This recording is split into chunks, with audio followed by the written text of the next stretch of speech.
નમસ્કાર બાળકો, કેમ છો બધા? મજામાં રહેશો બાળકો. આજે આપણે ધોરણ 9 ની અંદર વિષય જાણો છો કયો વિષય છે? ગણિત, પ્રકરણ નંબર 2, બહુપદીઓ. અહીંયા આપણે વાત કરી છે સ્વાધ્યાય 2.2 માં આપણે જોઈએ છીએ આજે પ્રશ્ન નંબર 4. અગાઉનો જે પ્રશ્ન હતો એ એવો હતો, શૂન્ય છે કે નહીં તે ચકાસો. ફરીથી કેમ ખબર પડે? જો જવાબ 0 આવી જતો હોય તો જ એને શૂન્ય કહેવાય. ફરીથી ઈ દાખલા હતા, ઈ પણ પરીક્ષામાં 2 માર્કમાં પૂછાય છે અને આ દાખલા પણ પરીક્ષામાં 2 માર્કમાં પૂછાય છે અને ખાસ આ દાખલા શીખવા જરૂરી છે. કેમ? નો શીખો નો હાલે, નો હાલે ને કેમ? કારણ કે આ દાખલા છે એ ધોરણ 10 ની અંદર શૂન્ય શોધવા પડશે ત્યારે પણ આવે છે. એનો મતલબ અત્યારથી શીખવું સારું છે. કેમ? કારણ કે પછી આપણે ધોરણ 10 માં કોઈ પ્રોબ્લેમ થાય નહીં. તો આપણે દાખલા નંબર 4 જોઈએ. નીચે આપેલી દરેક બહુપદીનો શૂન્ય શોધો. તો ફરજિયાત યાદ રાખી લેવાનું, જેમ અગાઉના દાખલા હતા એમ યાદ રાખ્યું હતું એમ આ દાખલામાં યાદ રાખી લેવાનું. ફરજિયાત p of x બરાબર 0 લઈ લેવું.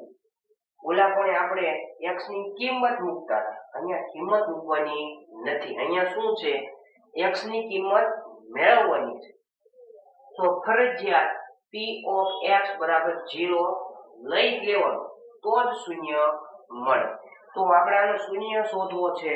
ફરજિયાત શું લઈ લેવાનું? p of x બરાબર 0. તો તમને આમાં કે p of x દેખાય છે? હા, એની જગ્યાએ શું મૂકી દેવાનું? 0. એટલે આપણે પહેલા લખીએ p of x બરાબર 0 લેતા. બરોબર, આ આપણે અહીં જોઈને લખી નાખ્યું. હવે તમે આ જુઓ તો શું છે? p of x. આ શું છે? p of x, g of x. p of x, ip of x અને ip of x. આની કિંમત તમારી પાસે છે એટલે કે પ્રશ્ન છે. હા, શું છે? x + 5. અહીં મૂકી દો x + 5 બરાબર 0.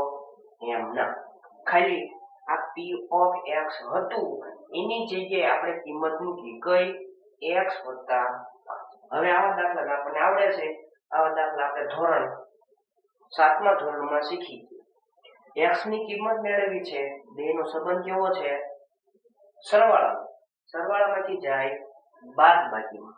એટલે x બરાબર આમ લઈ જાઓ તો 0 - 5. 0 લખવાની જરૂર નથી. તો જવાબ શું આવ્યો? x બરાબર -5. આ એનો દાખલાનો જવાબ. આમાં ક્યાં આવડો મોટો દાખલો હતો? આ થાવ નાનો મોટો દાખલો છે. એટલે આવા દાખલા પરીક્ષામાં પણ પૂછાય છે 2 માર્ક્સની અંદર. પછી ધોરણ 10 માં થોડું મોટું આ સ્વરૂપ, અહીંયા નાનું સ્વરૂપ છે. ધોરણ 10 માં મોટું સ્વરૂપ આવશે.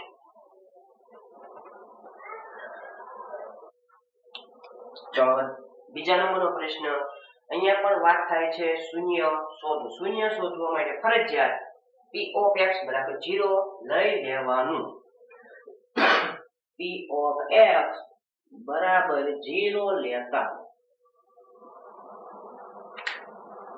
આ શું લખ્યું છે? p of x. આ શું લખ્યું છે? p of x. તો આની જગ્યાએ મૂકી દેવાનું.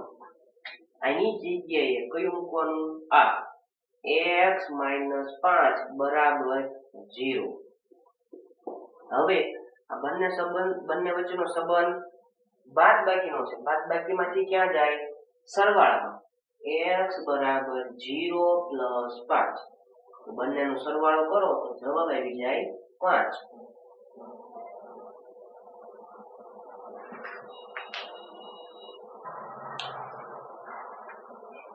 આ દાખલાનો પણ શૂન્ય શોધો. શૂન્ય શોધવા માટે ફરજિયાત p of x બરાબર 0 દેવું. પછી p of x નો પણ નામ ગમી હોય, p of x, g of x, f of x,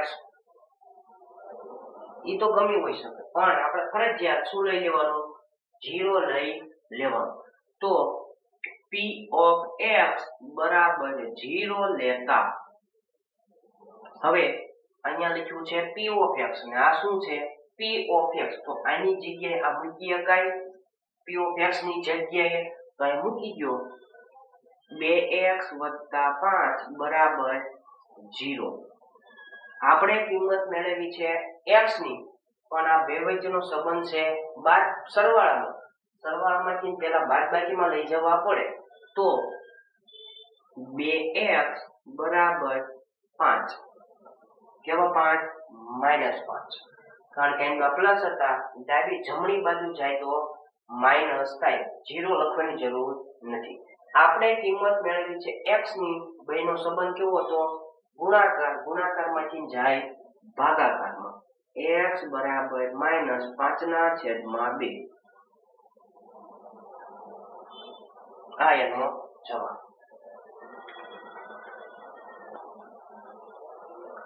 હવે ચોથા નંબરનો દાખલો શૂન્ય શોધો. શૂન્ય શોધવા માટે ફરજિયાત p of x બરાબર 0 લેવું.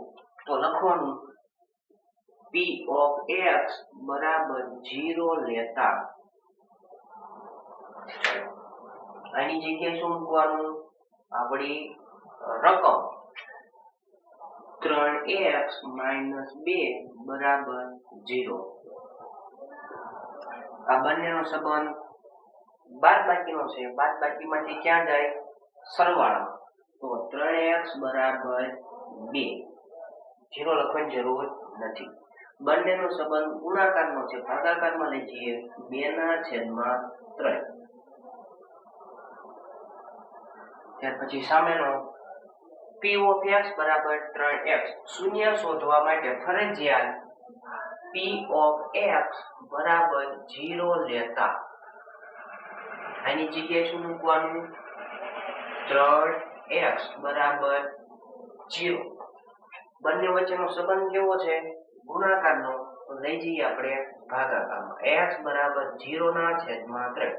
એટલે કે x બરાબર બંનેનો ભાગાકાર કરો, જવાબ હંમેશા 0 આવે. ખબર કેમ પડે? યાદ રાખી લેવાનું. જો ઉપર 0, જવાબ 0. ઉપર 0 તો જવાબ 0.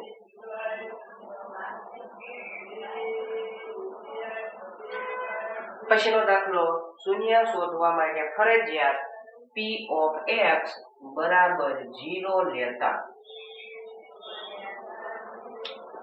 મૂકી લ્યો. આની જગ્યાએ આપણી રકમ એ x બરાબર 0. બંનેનો સંબંધ કેવો છે? ગુણાકારનો. ગુણાકારમાંથી જાય ભાગાકારમાં. x બરાબર 0/a. હવે અહીંયાથી બાજુમાં આપ્યું છે, આપણે 100 નું કઈ આપ્યું ન હોય, a not equal to 0. એટલે કે a ની કિંમત 0 છે નહીં. તો 0 સિવાયની ઘણી બધી સંખ્યા છે જે તમે લઈ શકો છો, પણ હમણાં મેં કીધું ઉપર 0 તો જવાબ 0 આવે. અહીંયા એવું કીધું, આનો મતલબ એવો થયો a ની કિંમત 0 છે નહીં, બાકીની તમે ગમે લઈ શકો છો, પણ લેવાની નથી. તો આ એનો જવાબ. ચલો ત્યાર પછીનો છેલ્લો દાખલો. અહીંયા પણ એવું કીધું છે c not equal to 0 અને બાજુમાં લખ્યું છે કે c અને d એ વાસ્તવિક સંખ્યાઓ છે. વાસ્તવિક સંખ્યા એટલે આપણે જાણીએ છીએ કે જેમાં સમય અને અસમય સંખ્યાનો સમૂહથી વાસ્તવિક સંખ્યા બને છે. એટલે કે વાસ્તવિક સંખ્યાની અંદર બધી જ સંખ્યાઓ આવે, પણ આપણે 0 લેવાની નથી. તો શૂન્ય શોધવા માટે ફરજિયાત p of x બરાબર 0 લેવું પડે. તો લઈ લો p of x બરાબર 0 લેતા આની જગ્યાએ શું મૂકવાનું? આપણી રકમ કઈ છે? cx + d બરાબર 0. હવે આ બંનેનો સંબંધ સરવાળાનો છે તો સરવાળામાંથી આપણે d ને લઈ જવું પડે બાદબાકીમાં તો cx બરાબર -d ગુણાકારનો સંબંધ ભાગાકારમાં લઈ જાઓ x બરાબર -d ના છેદમાં c આ એનો જવાબ. કેમ આ એનો જવાબ? કારણ કે આપણે રકમ આપેલી નથી કે d ની કિંમત 5 છે, c ની કિંમત 3 છે. ઉદાહરણ તરીકે કહું છું, આપણી પાસે એવું કાંઈ છે નહીં, એટલા માટે આ એનો જવાબ. મિત્રો ખાસ શું યાદ રાખવાનું?